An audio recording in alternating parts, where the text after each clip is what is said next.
So I want to just continue to get the word out that we do have shelter space. If you know of someone who needs this, please call 211 to get connected. I want to thank our city employees. They've been just tremendous. We've also been pulling in so many folks. Our health department workers, Dr. Pearson, who's not with us today, has just been working around the clock, not only to align those shelters and align those resources, but even driving the bus himself. I mean, really just being so present in ways that I'm enormously proud of and has been enormously helpful to our community.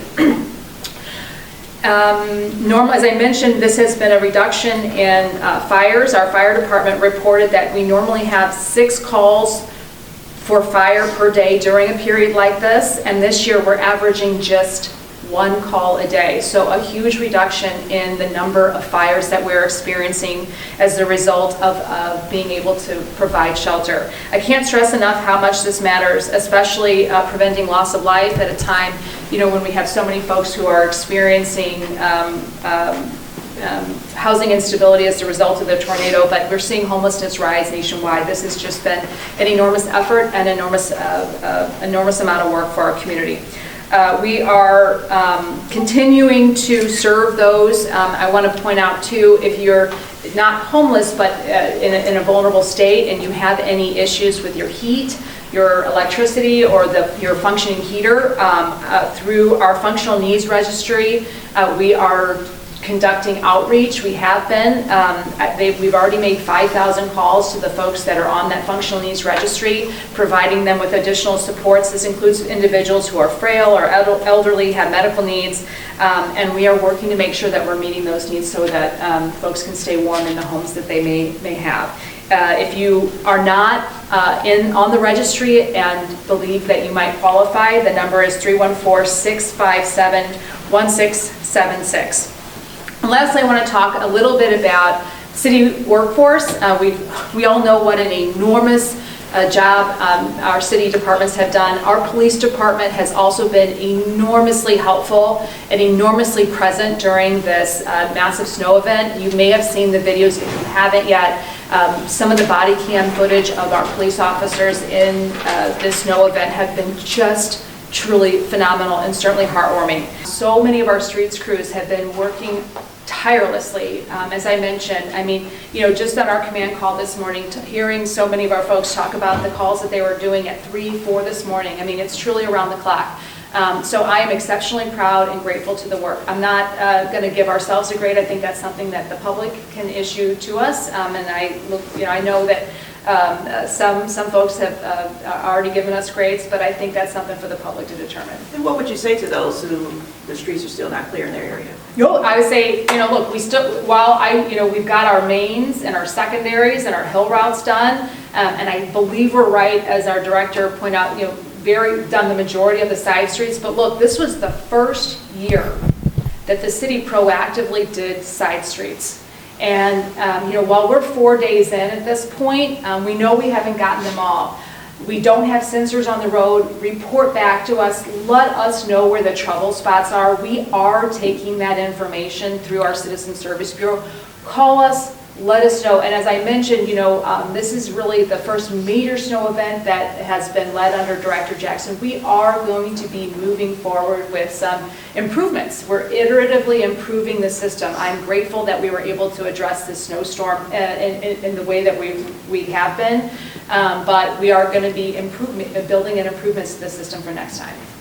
Are there any other pressing issues? Mayor, one other thing. Why do you think that more people haven't applied for the tornado assistance? I can't speak to that. We're doing what we can. We've knocked on doors, we've made phone calls. I think right now we're seeing people across the United States throw their hands up at government. The trust in government systems is at an all-time low. So much of the needed assistance is so much greater than what cities can typically do.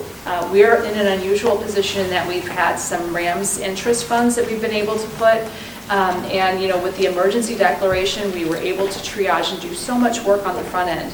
But I think Americans are questioning what government systems can do. It was enormously stressful and traumatic for all of us in the days following the tornado to not have FEMA on the ground immediately. And people know that. People feel that. And, you know, I think there's so much residual associated with that. While we were able to clear the roads and do things that cities are typically responsible for doing, the city of St. Louis has been asked and forced to do so much more than cities can do, than cities should do. And people feel that. We are doing what we can as we are building an apparatus to serve some of the most vulnerable people in the region, in the world, or in the United States right now, I should say. I will say that the folks that experienced the tornado are some of the most vulnerable folks in the United States. After years of disinvestment, decades of disinvestment, you know, owning homes that are almost impossible to insure, you know, we are building an apparatus to serve those out of thin air.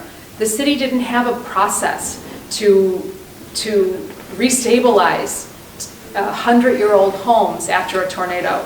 We didn't have a process to fill in where insurance should have stepped up. We didn't have a process to fill in where FEMA didn't come.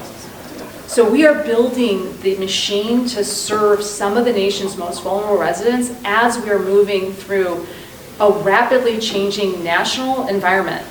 And that's a tough order. And people see that we are not able to serve as quickly as we should. And it's discouraging. And I feel that pain. And we are doing everything we can to try and make sure that we're providing those resources. And I'm enormously grateful for the leadership of Julian and his entire team to be building a machine as we move forward. And unfortunately, we have folks in the community who's in their best interest to knock us down every time we try to get up. And that is not helping either. You know, crushing hope is enormously hard. You know, we are providing shelter, we're doing what we can. We know it's not enough, but when we consistently have folks in the community who want to discourage folks from participating, it is discouraging for everyone. And I think it really tamps down the desire to be a part and to apply and move forward when you think the city isn't doing what it can. Mr. Jackson, Mr. Jackson, about how proud you are. This is going to be the last question. We do have to pull the mayor. Can I ask? No, that's... Yes, ma'am. How proud are you of your operations this following storm? I can't say enough about it. When the mayor asked me to come on board, she told me what the challenge was going to be. I shared with her that I was up for the challenge. Between her and the colonel, they placed a large amount of faith in me. We do not make promises that we do not keep. And I have been tremendously pleased with what I have seen from my team. At 3 and 4 o'clock in the morning, it's hard to sleep when your people are up. Thank you. Mayor, I just have No. We need to go. I just have a simple question. I'll stick around. I can talk to you. We need to go. Yeah. Thank you, guys. Hey, Mayor, we need to talk to Julian. Footballers? Yes.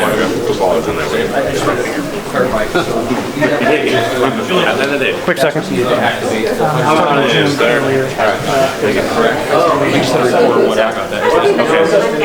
Can you narrow us down? So we just came out. Our deadline is February the 14th. Can you tell us where people need to apply online directly, please, sir? Yeah, so February 14th is the deadline for private property assistance. That includes demolition, debris removal, and people who need repairs on their property. They can apply through 3 ways. One, they can go to online at app.stlrecovers.com, so app.stlrecovers.com.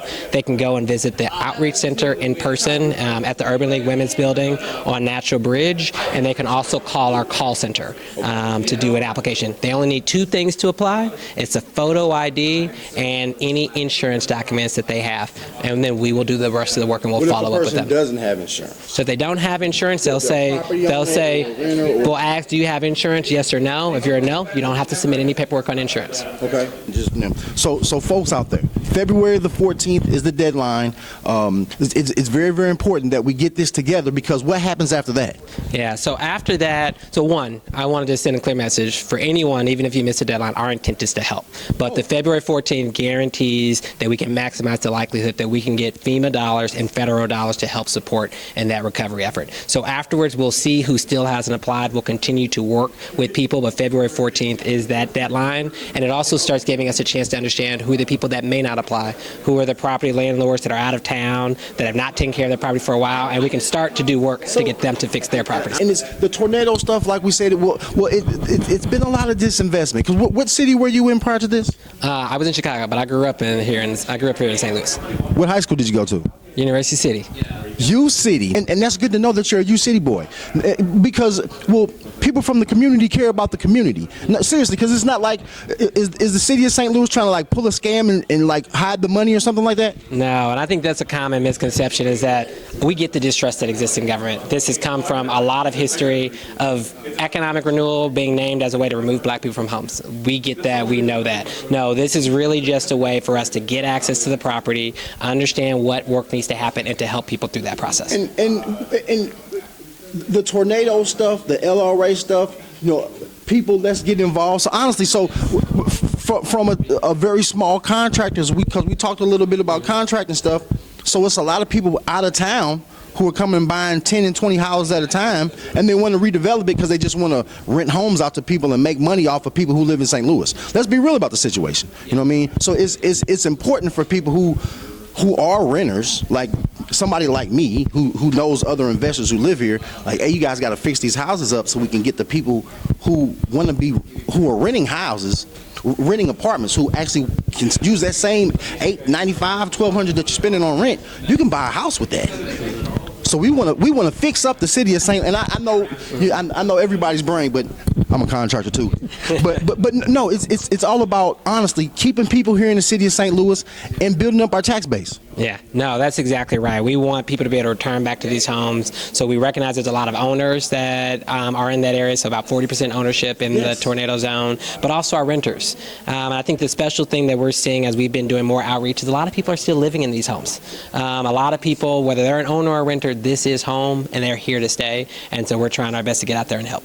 And we're going to leave with a joke. Don't never let them, because they say St. Louis is like a bad place and stuff. That's not true. Oh my goodness. Would you talk about the Cardinals? No. And let me shake your hand on camera.